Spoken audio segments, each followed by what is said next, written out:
Alright guys, welcome to your last tutorial on the CSS box model, and the last element that we have to cover is the margin. Now the margin is the area outside the border and outside the padding. It's the area basically that surrounds the entire element. So let's go ahead and actually make some paragraphs. That'll probably be the easiest to see. So paragraphs actually have margin by default, one of the few elements. So this is a paragraph. Make sure you spell that. Wow, I was pretty close actually. So anyways, let's go ahead and paste that, and actually we probably should add a background color. So P background color, and just make it orange or something. Nothing too light, nothing too dark, just right. And I'm talking about orange, yeah. And check it out. This is abracadabra, and this is abracadabra. So as you can see, by default, it has probably, I don't know, how tall is my mouse cursor? Probably like 10 or 15 pixels or something. So by default, paragraphs have a margin between them. But what are we saying? Alright, I wrote this sweet article, and I made it into a couple paragraphs, but I either think it's too much or I want to tighten the paragraphs up so they're closer together.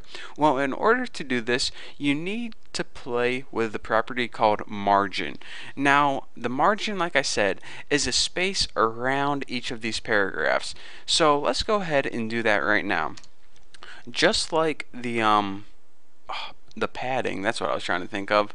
You can either play with margin in one of two ways. You can either change it overall or you can change it individually. So let's go ahead, and the first thing I want to do is show you guys how to tighten up your paragraph. So if you want to tighten it up to like 1 pixel, just like that, if you set margin to 1 pixel on your paragraphs, it goes from the default, which is, I'm going to say it's like 10 pixels by default, and it refreshes it. You now have a 1 pixel of space in between your paragraphs.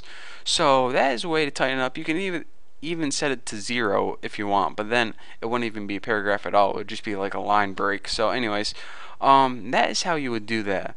Now if you want to space it out even more, I think it's like 10 or 15 by default, so let's really stretch it out to like 40 pixels. And you can either do that, and now when you press refresh, each of your paragraphs has 40 pixels surrounding it. So I mean, if you're going for that effect, then that is what you do. And what I want you to take notice of is that the padding does not change. The padding and the border are staying the same. It's the margin around it that is changing. So that's the difference between the padding and the margin. A lot of people get this confused. Just remember, padding is inside the border, margin is outside the border, and you'll be fine. You'll be way ahead of everyone else. They'll be lost in the dark because they read books instead of watching my tutorials. Those idiots. So like I said way before, you can change margin in one of two ways. You can either change it overall, or I'm not even going to go through this. You can change it one side at a time, like margin top, spell that wrong, top, margin bottom, margin right, and margin left. So I don't want to go through each one and show you because it's obvious, just like padding, what it does. But anyways, that is the difference between margins and padding and borders.